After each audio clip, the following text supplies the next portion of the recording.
Welcome back. So as I told you, इस video में हम थोड़ा सा डिस्कस करते हैं कि डेंस टेक्स्ट क्या हो सकते हैं, आर्टिकल्स क्या होते हैं। मतलब आर्टिकल्स का तो आपको आइडिया बिल्कुल होगा, और इवन बहुत से लोगों की इंग्लिश अच्छी होगी कि उन्हें डेंस टेक्स्ट जो है या जो मुश्किल लफ्ज़ हैं वो इजीली समझ में आ रहे होंगे। बहुत से लोग हैं जिनको नहीं आ रहे होंगे। तो let's see in this example. मैंने ये एक एग्जांपल आर्टिकल निकाला है। लेट्स से आपका इंटरेस्ट है काफ़ी क्वांटम कंप्यूटर्स को समझने में, क्योंकि ये आजकल बड़ा हॉट टॉपिक चल रहा है और चाइना और मल्टीपल कंट्रीज इस पे काम भी कर रहे हैं। तो द वर्ल्ड, अब लेट्स से ये हेडिंग हम देखते हैं, the world changing race to develop the quantum computing. अब सिर्फ आप ये लेट्स से अगर हम ये इसका फर्स्ट पैरा देखें, on the outskirts of Santa Barbara, California, between the orchards and the ocean, sits an inconspicuous warehouse, its windows tinted brown and its exterior painted a dull gray. The facility has almost no signage, and its name doesn't appear on Google Map. A small label on the door reads Google AI Quantum. Inside, the computer is being reinvented from scratch. अब ये मतलब मैं personally अपनी बात करूँ तो थोड़ा सा मेरे लिए इसको फर्स्ट अटेम्प्ट में पढ़ना और समझना थोड़ा सा डिफिकल्ट है, जो कि like to be very honest. अब इसी तरीके से ये पूरा आर्टिकल है। अब लेट्स से ठीक है, बहुत से लोगों को फर्स्ट सेकंड पैरा समझ में आ रहा है, बट अगर हम देखें, स्क्रॉल करें, तो ये काफ़ी बड़ा एक अच्छा खासा बड़ा आर्टिकल है, बट आपका इंटरेस्ट है इस टॉपिक को समझना। तो अब इस केस में हम क्या करें?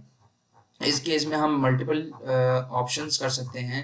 लेट्स से फर्स्ट हमने इसका यूआरएल कॉपी किया, यहाँ पे हम गए, न्यू चैट किया, प्लीज समराइज दिस आर्टिकल इन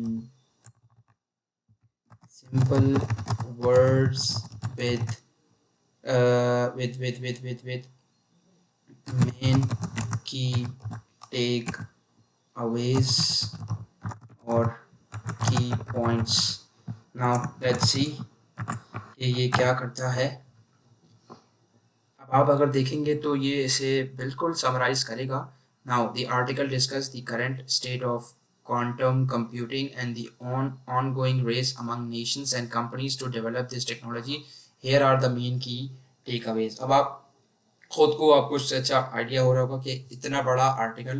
अब ठीक है, आपका बहुत से लोग होते हैं जिनका इंटरेस्ट होता है कि वो लॉन्ग आर्टिकल्स को रीड करें ताकि उनका फोकस स्पैन जो है वो इंक्रीज हो और वो मतलब समझ सकें। बहुत से लोगों का इंटरेस्ट होता है, लेकिन बहुत से लोग होते हैं जो रिसर्च पर्पस के लिए कर रहे हैं और उनके पास अगर टाइम है भी तो इतनी रिसोर्सेज या एनर्जी नहीं होती कि वो सब चीज़ों को कंज्यूम करके याद रखें या नोट डाउन करें, बिकॉज आजकल का जैसे फास्ट चेंजिंग दौर है तो उसमें हमें मल्टीपल चीज़ों को अडॉप्ट करना है। अब आप ये देख रहे हैं कि इतना बड़ा आर्टिकल इसने आपको सिंपल बता दिया कि ये क्या डिस्कस किया गया है, कि की टेक अवेज इसने मल्टीपल पॉइंट्स में मेंशन कर दिए हैं।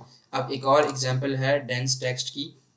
यहाँ पे मैंने चैट जीपीटी से ही पूछा कि can you provide the example of some dense text here to absorb sorry hard to absorb English text paragraph. तो यहाँ पे इसने एक पैराग्राफ लिख के दिया मुझे, जो कि नॉर्मल है, इतना डिफिकल्ट नहीं है, but still our ChatGPT said this paragraph contains a lot of information and complex ideas which can make it difficult to absorb at first glance. It includes technical terms and jargons as well as multiple clauses and long sentences, making it dense and challenging to read. तो मैं अब chat GPT से, अच्छा अगर हम दोनों कुछ कोई भी एग्जाम्पल ले सकते हैं, इसमें आ जाते हैं। इसे हम कहते हैं please explain it briefly to a 10-year old child. हाँ, अब क्वांटम कंप्यूटिंग जैसा टॉपिक आपको पहले इसने टेक अवेज बता दिए उस आर्टिकल के। नाउ ये अब समझा रहा है एक 10 साल के बच्चे को, जो कि I think is a mind blowing thing. And इसमें मल्टीपल चीज़ें हम मज़ीद भी इसमें ऐड कर सकते हैं। Now please extract some SEO keywords from the given article for my daily blog. Now अब ये आपको उस आर्टिकल में से एसईओ के कुछ कीवर्ड्स एक्सट्रैक्ट भी करके देगा, जो कि मल्टीपल चीज़ों में मेरे लिए भी बहुत हेल्पफुल रहा है। इतनी देर में मैं आपको एक और चीज़ दिखाता हूँ जो कि मैं नोट कर रहा हूँ आजकल, क्योंकि मैं इनके हार्वर्ड बिजनेस रिव्यू के आर्टिकल्स पढ़ता रहता हूँ। तो पहले क्या था, इनके आर्टिकल्स बहुत बड़े बड़े होते थे, मींस एक एक पैराग्राफ 10-12 लाइंस का होता था और ऐसे मल्टीपल पैराग्राफ थे। आप भी ये नोट कीजिएगा। बट ये कब है? 11 मई 2023। और मुझे बिल्कुल मतलब ये एक चीज़ लग रही है कि ये भी चैट जीपीटी को अच्छी तरीके से यूटिलाइज़ कर रहे हैं, क्योंकि हेडिंग्स देना, फिर उसमें बुलेट पॉइंट्स के साथ ये हेडिंग्स देना, फिर पैराग्राफ को शॉर्ट रखना, और ये एक सेंस बना रहा है कि किस तरीके से हार्वर्ड बिजनेस रिव्यू के भी आर्टिकल्स जो है वो ट्रांसफॉर्म किए जा रहे हैं। आई थिंक ये इंटरनेट का कोई इशू है। मे बी इस वीडियो को हम एंड करके मैं आपको नेक्स्ट वीडियो में यही सेम एग्जाम्पल दिखा सकूँ।